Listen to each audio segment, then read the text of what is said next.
नमस्कार, आप देख रहे हैं उल्टा चश्मा यूसी। मैं हूं सलोनी चौहान और अभी हम इस वक्त मौजूद है पटना के होटल ताज के बाहर। और आपको बता दें कि इसी होटल ताज में चुनाव आयोग की एक महत्वपूर्ण मीटिंग चल रही है। बिहार के जितने भी राजनीतिक पार्टियां हैं, जो मान्यता प्राप्त राजनीतिक पार्टियां हैं, उनके साथ को बता दें चुनाव आयोग की जो ये मीटिंग है वो जो चुनाव आयोग के चीफ है ज्ञानेश कुमार, उनकी अध्यक्षता में हो रही है। यानी ज्ञानेश कुमार भी बिहार चुनाव के मद्देनज़र जो चुनाव आयोग की तमाम तैयारियां है उसको ध्यान रख रहे हैं, उसको देख रहे हैं, परख रहे हैं और उन सारी तैयारियों को लेकर और जो राजनीतिक दल हैं उनसे भी बातचीत करने के लिए समन्वय बनाकर एक सही सुव्यवस्थित तरीके से चुनाव कराने को लेकर यहाँ पे मीटिंग कर रहे हैं। आपको बता दें कि जो बिहार में चुनाव होने वाले विधानसभा के, उन चुनाव को लेकर चुनाव आयोग की लगभग सारी तैयारियां पूरी हो चुकी है और बताया जा रहा है कि ये जो मीटिंग है वो अब आखिरी चरण में है और 2 से 3 दिनों में चुनाव आयोग के तारीखों का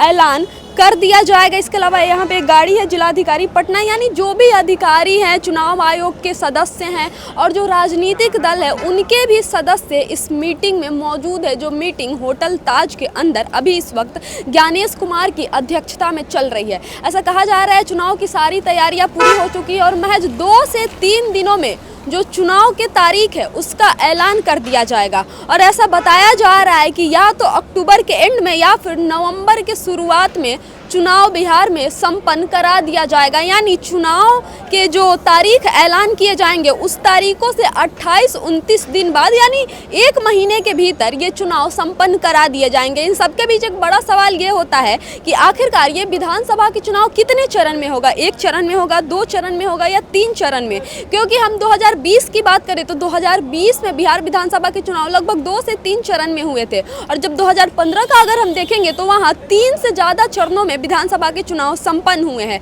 इन सबके बीच जो बीजेपी के प्रदेश अध्यक्ष हैं उन्होंने ये चुनाव आयोग के सामने प्रस्ताव रखा है या फिर कहे कि मांग की है कि जो विधानसभा के चुनाव है वो महज 2 चरणों में संपन्न कराया जाए। इन सबके बीच जब हम यहाँ पर आए तो एक चीज ये भी सुनने की मिली कि जो जेडीयू के बड़े नेता है जो इस मीटिंग में शामिल हुए हैं उन्होंने प्रस्ताव रखा है कि जो विधानसभा का चुनाव है उसे 1 चरण में संपन्न कराया जाए। यानी बीजेपी कह रही है 2 चरण में चुनाव संपन्न करा दिया जाए ताकि जो वोटर्स है उनको ज़्यादा परेशानी ना हो, नेताओं को ज़्यादा परेशानी ना हो और जो चुनाव पे खर्च आता है और जो चुनाव आयोग के अधिकारी है उन सबको भी ज़्यादा परेशानी ना हो। तो कुल मिला के देखें तो जो पक्ष है, जो इस वक्त सत्ता पक्ष है, उसका यही कहना है कि 1 से 2 चरण में चुनाव संपन्न करा दिया जाए और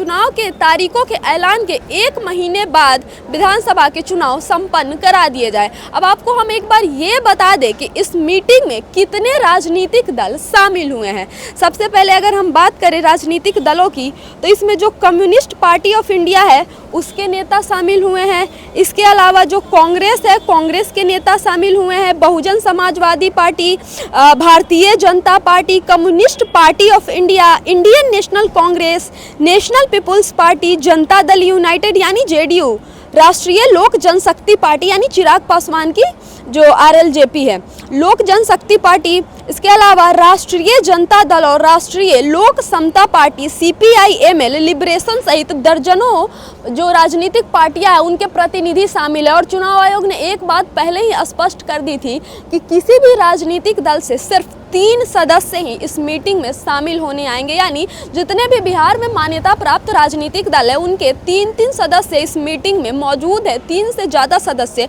इस मीटिंग में नहीं आएंगे। इन सबके बीच जो ज्ञानेश कुमार है, चुनाव आयोग के चीफ, वो खुद इस मीटिंग की अध्यक्षता कर रहे हैं और वो पटना आए हैं इसी होटल ताज में चुनाव आयोग की तैयारियों को लेकर समीक्षा करने और राजनीतिक दलों से सहयोग करके बातचीत करने कि बिहार में एक व्यवस्थित तरीके से चुनाव किस तरह कराई जाए। इन सबके भी जो तमाम राजनीतिक पार्टियों के बड़े बड़े नेता हैं वो भी इस होटल में मौजूद है, इस मीटिंग में मौजूद है और मीटिंग चल रहा है, तमाम मंथन चल रहा है, विचार विमर्श हो रहा है और ये तय किया जा रहा है कि चुनाव आखिरकार कितने फेज में कराए जाए, चुनाव कितने चरण में हो और जनता को ज़्यादा दिक्कत ना हो, जो अधिकारी है उन्हें ज़्यादा दिक्कत ना हो, जो चुनाव आयोग के लोग हैं, ऑफिसर्स हैं, उन्हें भी दिक्कत ना हो, खर्चा भी कम हो। यानी कि एक सरल सुव्यवस्थित तरीके से किस तरह बिहार में चुनाव कराए कराया जाए। हालांकि एसआईआर का मुद्दा भी कहा जा रहा है कि इस मीटिंग में उठाया जाएगा। जिस तरह से पहले बताया गया कि लगभग 65 लाख लोगों के नाम कटे हैं, लेकिन जब voter list final I SIR के बाद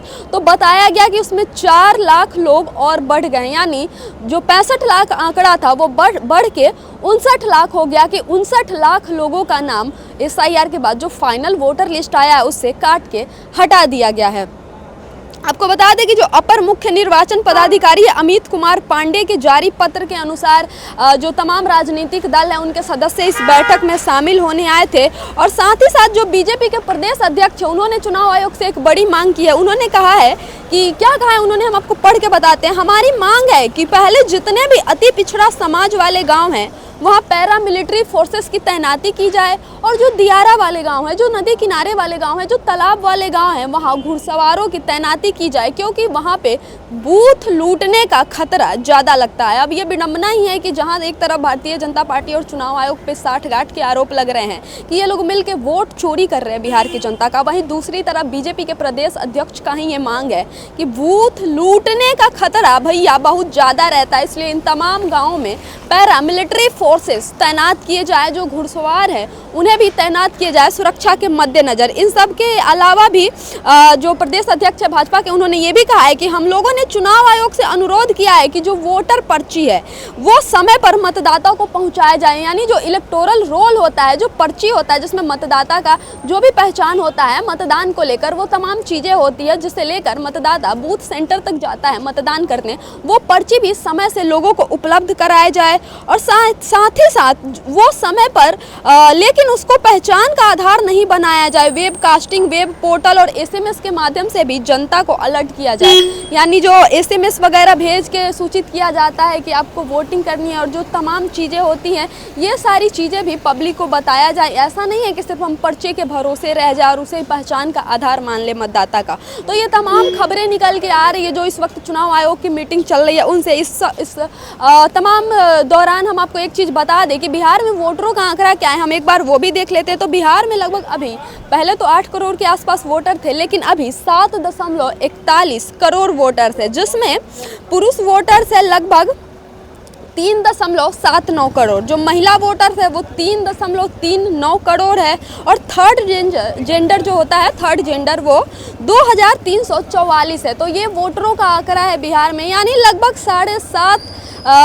करोड़ से ज़्यादा जो वोटर है वो चुनाव में मतदान करेंगे, वो मतदाता हैं बिहार के। और इससे पहले आंकड़ा ये कई ज़्यादा था, लेकिन जिस तरह से एसआईआर की प्रक्रिया हुई और चुनाव आयोग ने जो भी एसआईआर करवाया उसमें लगभग बताया जा रहा है कि 59 लाख लोगों के नाम कट गए, यानी जो 59 लाख मतदाता थे उनके नाम काट दिए गए हैं। उनसे कई तरह के डॉक्यूमेंट वगैरह मांगे गए थे, उन्हें मौके भी दिए गए थे कि वो अपना जो नागरिकता है कहीं ना कहीं वो साबित करे या फिर वो भी मतदान कर सकते हैं, अपना एलिजिबिलिटी साबित करे, लेकिन वो नहीं कर पाए और इसीलिए 59 लाख मतदाताओं का नाम इस एसआईआर के प्रक्रिया के बाद जो फाइनल वोटर लिस्ट आया उससे काट के हटा दिया गया है। तो अभी हम मौजूद थे पटना के होटल ताज के बाहर, जहां चुनाव आयोग की मीटिंग चल रही है ज्ञानेश कुमार की अध्यक्षता में, और ये मीटिंग अभी चल रही है, अभी जारी है। जो तमाम राजनीतिक दल हैं उनके भी नेता इस मीटिंग में मौजूद है। 3 सदस्य मौजूद है, 3 से ज़्यादा सदस्यों को आने की अनुमति नहीं दी गई है एक पार्टी से। तो ये मीटिंग से जो कुछ भी निकल के आएगा हम आपको और भी बताएंगे और भी अपडेट देंगे, जो भी जानकारियां निकल के आएगी। तब तक के लिए देखते रहिए उल्टा चश्मा यूसी। राजधानी पटना से मैं सलोनी चौहान, धन्यवाद।